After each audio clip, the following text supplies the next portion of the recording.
நேயர்களே, இன்றைய நிகழ்ச்சியில் சுவிசேஷகர் சுசி பிரபாகரதாஸ் அவர்கள் 1 சாமுவேல் புஸ்தகத்திலிருந்து ஒரு வேத ஆய்வை நடத்த உள்ளார். கர்த்தருக்குள் பிரியமானவர்களே, ஆண்டவராய் இயேசுவின் புண்ணிய நாமத்தினாலே உங்களை வாழ்த்தி வரவேற்கின்றேன். ஃபீபா நேயர்களுக்கு வாழ்த்து சொல்கிறேன். ஆண்டவருடைய கிருபையினாலே இந்த ஊழியங்களுக்காக நீங்கள் தொடர்ந்து பிரார்த்தனை செய்யுங்கள். நாங்களும் உங்களுக்காக தொடர்ந்து ஜெபித்து வருகிறோம். தேவ ஒத்தாசையினாலே 1 சாமுவேல் புஸ்தகத்திலிருந்து திருமறை செய்திகளை நாம் தொடர்ந்து கற்றுவர ஆண்டவர் உதவி செய்து வருகிறார். நானும் தேவ சமூகத்திலே என்னை தாழ்த்தி ஆவியானுடைய ஒத்தாசையினாலே இந்த செய்திகளை உங்களோடு கூட பகிர ஆண்டவர் வாய்ப்பு கொடுத்து வருகிறார். அருமையானுள்ளே, கடந்த செய்தியிலே நாம் என்ன கண்டுகொண்டோம் என்றால், அங்கே தாவீது கேகிலா என்கிற ஒரு இடத்திலே அவன் தங்கியிருந்த சூழ்நிலையை நான் விவரித்து சொன்னேன். அருமையானுள்ளே, தாவீது, சவுல், யோனத்தான், சாமுவேல் இந்த 4 பேர்களுடைய சரித்திரமானது 1 சாமுவேல் புஸ்தகத்திலே அதிகமாக பதிவு செய்யப்பட்டிருக்கிறது. நாம் தொடர்ந்து தாவீதை குறித்தும் சவுலை குறித்து கற்று வருகிறோம். தாவீதுக்கும் சவுலுக்கும் என்ன உறவு என்று சொன்னால், தாவீது சவுல் ராஜாவுக்கு மருமகனாக காணப்படுகிறான். அது மாத்திரமா, தாவீது சவுலுக்கு பின்பாக அடுத்த ராஜாவாக தேவனால் முன்குறிக்கப்பட்டு சாமுவேலாலே அபிஷேகம் பண்ணப்பட்ட ஒரு மனிதர். ஆனால் இந்த தாவீதை குறித்து சவுலுக்குள்ளே பொறாமை ஏற்பட்டது. ஆகவே இந்த சவுல் ராஜா தன்னுடைய ராஜ்ய பார அந்த பணிகளை குறித்து அவன் கவனம் செலுத்தாமல் தாவீதை விரட்டவும் அவனை கொலை செய்யவும் அவன் முயற்சித்து கொண்டிருக்கிறதை நாம் திருமறையிலே தொடர்ந்து கற்று வருகிறோம். தாவீது சவுலுக்கு முன்பாக தப்பி ஓடிக்கொண்டிருக்கிறான். ராஜாவாக அபிஷேகம் பண்ணப்பட்ட அந்த எதிர்கால ராஜாவாக குறிக்கப்பட்ட தாவீதை கொல்ல அங்கே சவுல் திட்டமிடுகிறான். தாவீதுக்கு தேவன் வாக்குத்தத்தம் கொடுத்தார். சாமுவேல் மூலமாக தீர்க்கதரிசனம் உரைத்தார். தேவனுடைய திட்டங்கள் இத்தனை இருந்தாலும் அவன் சவுல் ராஜாவுக்கு முன்பாக தப்பி ஓடுகிறான். ஆண்டவர் ஏற்ற காலங்களிலே நம்மை உயர்த்தும்படி அவருடைய பலத்த கரத்திலே நாம் அடங்கி இருக்க அழைக்கப்படுகிறோம். அருமையான என் சகோதர சகோதரிகளே, நம்முடைய ஜீவியத்திலே நாம் நம்முடைய கால அட்டவணையின்படி எதுவும் நடைபெறுவதில்லை. ஆண்டவருடைய திட்டத்தின் அடிப்படையிலே அவருடைய கால அட்டவணையில்தான் எல்லாமே நடந்து வருகிறது. இந்த சூழ்நிலையிலே தாவீதின் வாழ்க்கையிலே நம்பிக்கை, விசுவாசம், அவனுடைய பலன் குறைந்து போவது ஒரு இயல்பான காரியம். இருந்தாலும் தாவீது தன்னுடைய பலனை எவ்வாறு புதுப்பித்து கொண்டான் என்பதை கேகிலாவிலே நாம் கற்றுக்கொண்டோம்.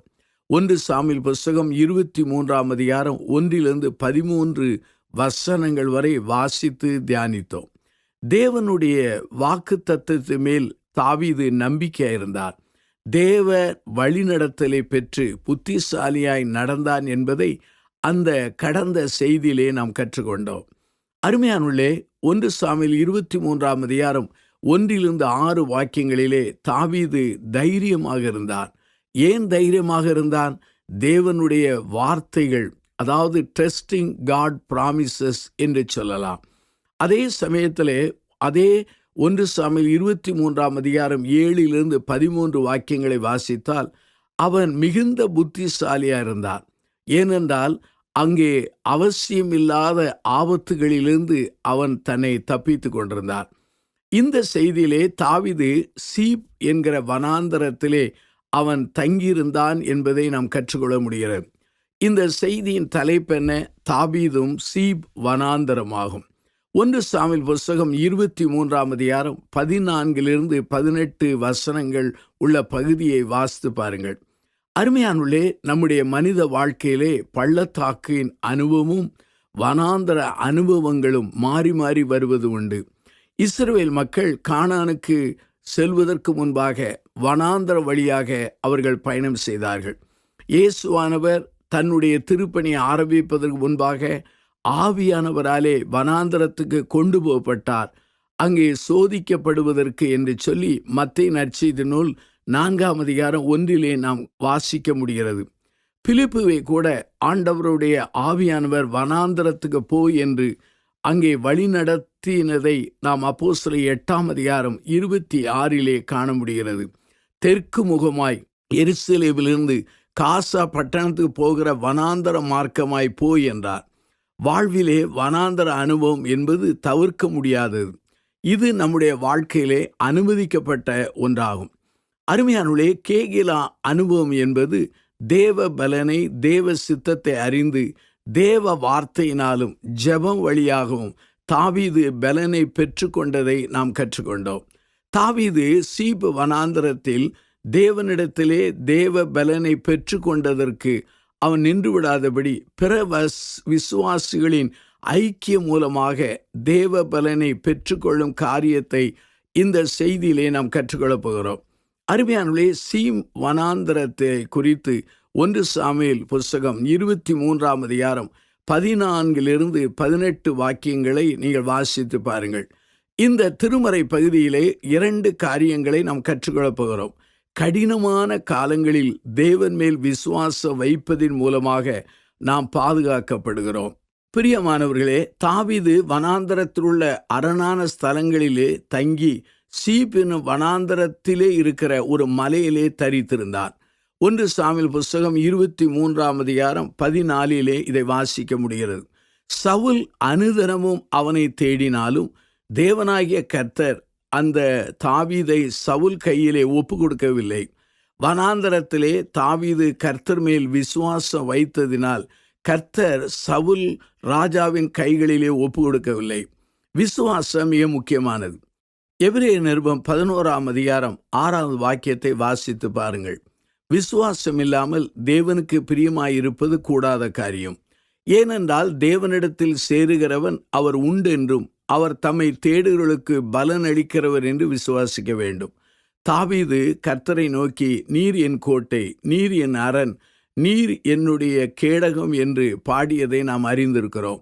கர்த்தர் விரோதியின் கரங்களிலே தாவீதை ஒப்பு கொடுக்கவில்லை.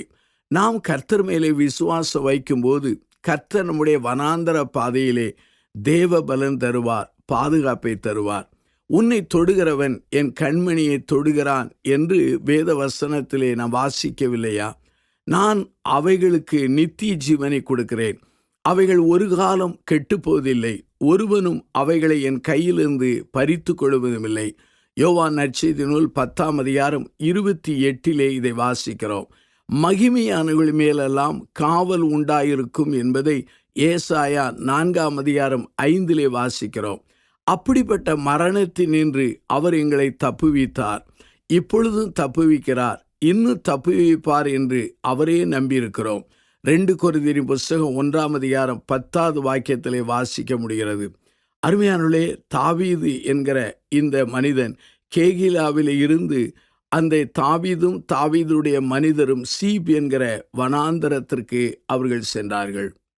அருமையானவர்களே, சீப் வனாந்தரம் என்பது பெத்லேமிலிருந்து அங்கே 16 மைல்கள் தெற்கே உள்ளது.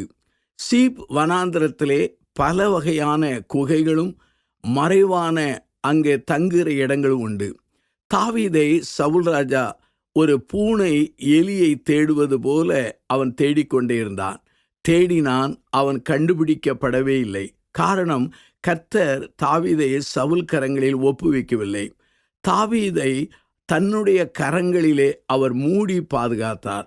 பிரியமானவர்களே, தினந்தோறும் தாவீதை சவுல் ராஜா தேடினான்.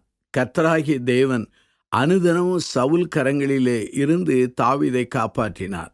ஏனெனில் தாவீதோடு கர்த்தர் இருந்தார், கர்த்தருடன் தாவீதும் இருந்தார். இந்த செய்தியை கேட்டுக்கொண்டிருக்கிற சகோதர சகோதரிகளே, உங்கள் வாழ்க்கையிலே நீங்கள் ஆண்டவர் மேலே விசுவாசம் வைத்திருக்கிறீர்களா? ஆண்டவர் மேலே அசைக்க முடியாத விசுவாசம் வைத்திருக்கும் பொழுது வனாந்தரமான இந்த வாழ்க்கையிலே விரோதிகளின் கரங்களிலிருந்து நம்மை அவர் பாதுகாக்க வல்லமுள்ளவராயிருக்கிறார். நம்முடைய ஆண்டவருடைய கரங்களை மிஞ்சி யாரும் என்னையும் உங்களையும் தொடவே முடியாது. ஆண்டவர் நம்மோடு கூட இருக்கிறார். அவருக்கு மிஞ்சின வல்லமை இந்த உலகத்தில் இல்லை. வானத்திலும் பூமியிலும் சகல அதிகாரமும் அவருக்கு கொடுக்கப்பட்டிருக்கிறது. அவரே பெரியவராக, ராஜாவாக, சிருஷ்டிகராக, எதிர்காலங்களை அறிந்தவராக இருக்கிறார். ஆகவே இந்த நேரத்திலே ஒரு கேள்வியை கேட்கிறேன். உங்களோடு ஆண்டவர் இருக்கிறாரா?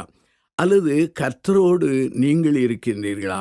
வனாந்திர பாதையிலே தேவ பலனை பெற்றுக்கொள்ள ஒரே ஒரு வழி, கர்த்தர் மேல் விசுவாசம் வைக்க வேண்டும். அநேக சமயங்களிலே நாம் மனிதர்கள் மேலே விசுவாசம் வைக்கிறோம். நம்முடைய தாளந்துகள் மேல் விசுவாசம் வைக்கிறோம். நம்முடைய உணர்ச்சிகள் மேலே விசுவாசம் வைக்கிறோம்.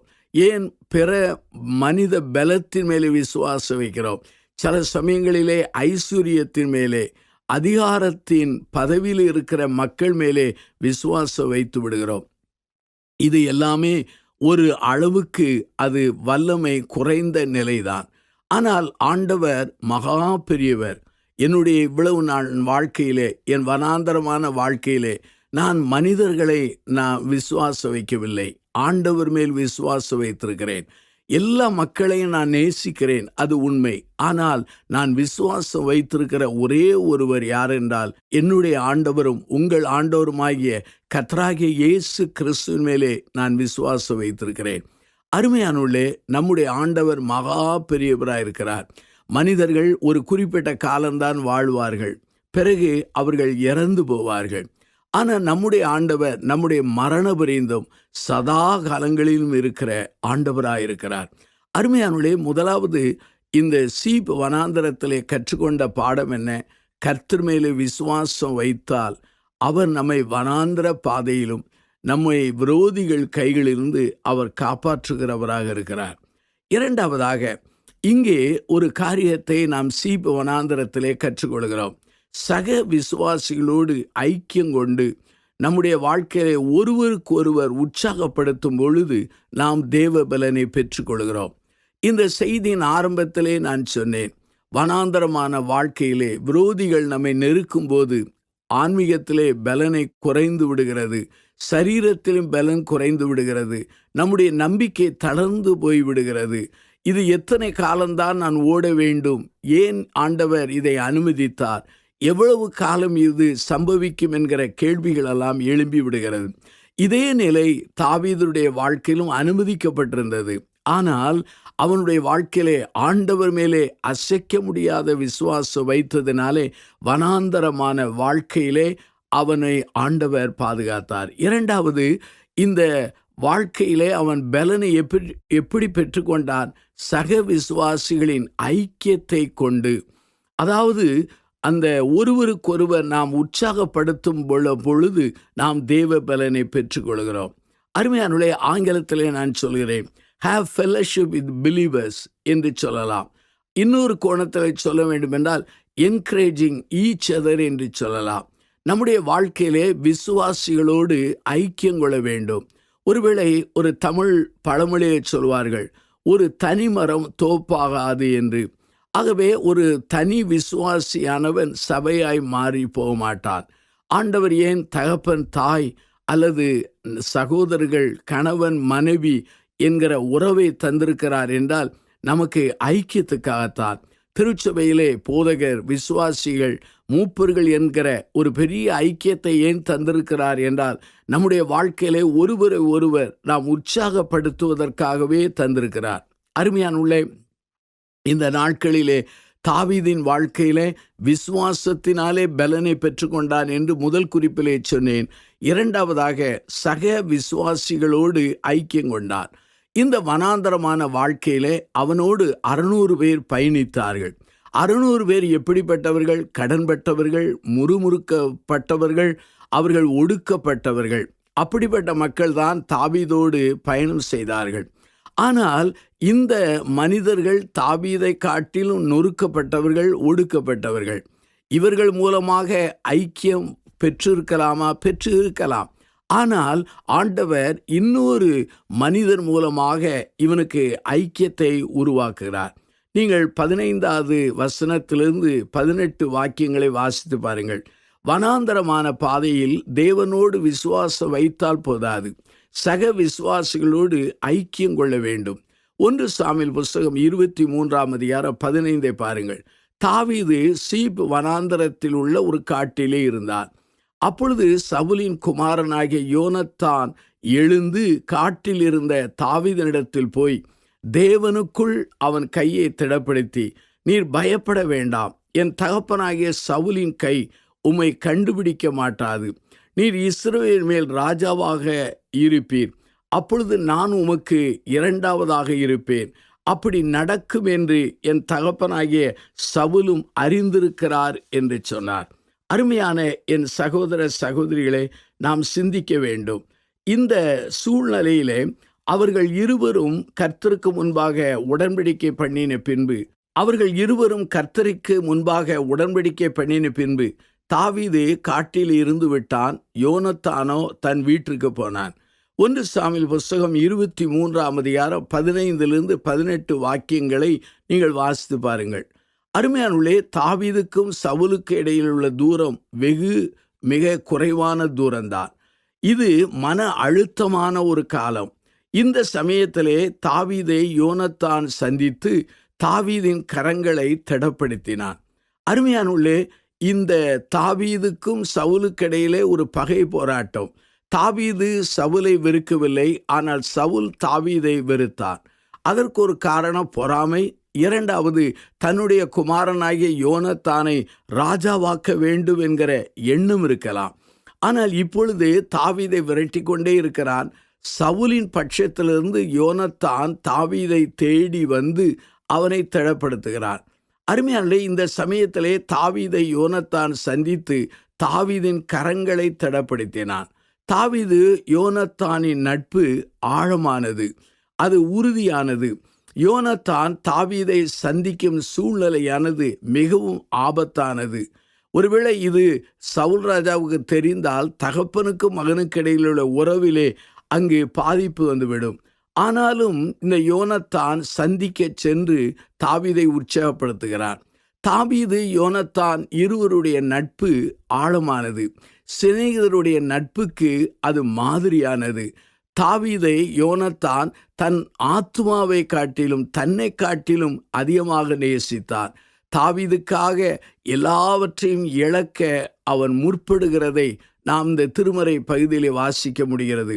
பாருங்கள், 1 சாமுவேல் 28ஆம் அதிகாரம் 16 தாவீதை நோக்கி அந்த யோனத்தான் சொல்லுகிற ஒரு காரியம் என்ன? இதோ நீர் ராஜாவாக மாறுவீர், நான் உமக்கு இரண்டாவது மனிதனாக மாறுவேன், இதை என் தகப்பனும் அறிந்திருக்கிறான் என்று சொல்கிறார். அருமையானுள்ளே, தாவீதின் மேல் உள்ள அந்த கிருபையும் தாவீதுக்கு சொல்லப்பட்ட அந்த வெளிப்பாட்டையும் தாவீதுக்கு மேல் உள்ள அந்த அபிஷேகத்தையும் யோனத்தான் நம்பியிருந்தார். ஆகவே தாவீது நிச்சயமாகவே ராஜாவாவான். அப்படி ராஜாவாய் மாறும் பொழுது தான் அந்த தாவீதுக்கு இரண்டாவதாக மாறுவேன் என்கிற நம்பிக்கையிலே பேசுகிறான். இதை அந்த யோனத்தானும் அறிந்திருக்கிறான், இதை என் தகப்பனும் அறிந்திருக்கிறான் என்று சொல்கிறான். இந்த சூழ்நிலையில் 2 பேரும் உடன்படிக்கை பண்ணுகிறார்கள். அந்த உடன்படிக்கை அன்பின் உடன்படிக்கை, அது ஒரு நம்பிக்கையின் உடன்படிக்கை, அது ஒரு எதிர்கால அது உடன்படிக்கையாக காணப்படுகிறது. அந்த உடன்படிக்கை செய்த பிற்பாடு அந்த தாவீதை விட்டு யோனத்தான் அவன் போய்விட்டான். ஆனால் அங்கு வேதம் சொல்கிறது, யோனத்தான் தன் வீட்டிற்கு போனான், தாவீதோ காட்டில் இருந்து விட்டான் என்று பொருள் கொள்ளலாம். ஆகவே இந்த இடத்திலே யோனத்தான் தன் வீட்டிற்கு போனான் என்று சொல்லப்படுவதினாலே அவன் சவுலின் பட்சத்திலே, சவுல் தங்கியிருக்கிற இடத்திலே இல்லை என்பதை நாம் புரிந்து கொள்ள முடிகிறது. ஒருவேளை தாவீது இந்த சீப் வனாந்தரத்தில் இருப்பதை அவன் எப்படி அறிந்து கொண்டான் நமக்கு தெரியாது. ஒருவேளை அவன் அநேக மனிதர்கள் வழியாக அறிந்து கொண்டிருக்கலாம். பிரியமானவர்களே, இந்த தாவீதை இந்த யோனத்தான் கர்த்தருக்குள் திடப்படுத்தினான். அங்கே வேதம் சொல்கிறது 1 சாமுவேல் 23:16 தேவனுக்குள் யோனத்தான் தாவீதின் கரத்தை திடப்படுத்தினான். ஒருவேளை மனித இயல்பின் அடிப்படையில் அல்ல, மனித ஞானத்தின் அடிப்படையில் அல்ல, மனித அறிவின் அடிப்படையில் அல்ல, அல்லது நண்பன் என்கிற அந்த நிலைப்பாட்டிலே அவன் உற்சாகப்படுத்தவில்லை. அவன் கர்த்தருக்குள். ஏனென்றால் யோனத்தானும் ஆண்டவருக்குள்ளான மனிதன், தாவீதும் ஆண்டவருக்குள்ளான மனிதன். ஆகவே தேவனை மையமாய் வைத்து தேவனை சார்ந்து அவன் திடப்படுத்தினான். ஒருவேளை வேதாமத்திலே எப்படி திடப்படுத்தினான், என்னென்ன வார்த்தைகளை திடப்படுத்தினான் என்று அங்கு எழுதப்படவில்லை. நான் கொஞ்சம் கற்பனை நயத்தோடு சொல்கிறேன். தாவீதை பார்த்து யோனத்தான் இப்படி சொல்லியிருக்கலாம், தாவீதே நீ பயப்படாதே, இதோ சாமுவேல் மூலமாக சொல்லப்பட்ட அந்த வார்த்தைகள் நிறைவேறும். நிச்சயமாகவே உன்னை கொண்டு கோலியாத்தை ஜெயிக்க வைத்த ஆண்டவர், எல்லா பிரச்சனைகளுக்கு ஒரு முடிவு வரும். ஆகவே தைரியமாயிரு, நம் ஆண்டவர் ஜீவன் உள்ளவர், அவருடைய திட்டத்தை யாராலும் தவிர்க்க முடியாது, தடுக்க முடியாது என்று சொல்லி அவன் சொல்லியிருக்கலாம். இப்படி நான் சொல்கிற காரியங்கள் எல்லாம் வேதாமத்திலே இல்லை. ஆனால் கொஞ்சம் கற்பனை நயத்தோடு உங்களுக்கு புரியும்படி நான் சொல்கிறேன். அருமையானுள்ளே, தேவனுக்குள் அங்கே யோனத்தான் தாவீதை திடப்படுத்தினான்.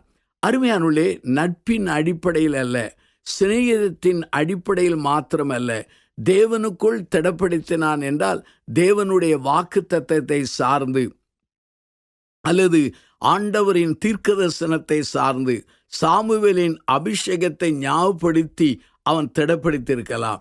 அருமையானவர்களே, சோர்ந்து போகும் பொழுது, பலவீனம் அடையும் பொழுது நாம் சக விசுவாசிகளை வாக்குத்தத்தங்களை வைத்து நம்முடைய வாழ்க்கையிலே திருமறை சம்பவங்கள் அல்லது திருமறை மனிதர்களை வைத்து திடப்படுத்துவது உயர்ந்த காரியமாயிருக்கிறது.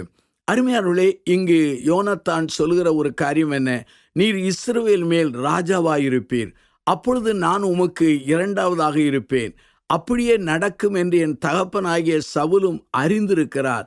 இங்கு யோனத்தானின் தாழ்மையை நாம் காண முடிகிறது. அருமையானவர்களே, நம்முடைய வாழ்க்கையிலே ஒன்றை புரிந்து கொள்ள வேண்டும், ஒருவரை ஒருவர் உற்சாகப்படுத்த வேண்டும். விசுவாசிகளின் ஐக்கியம் மிக முக்கியமானது.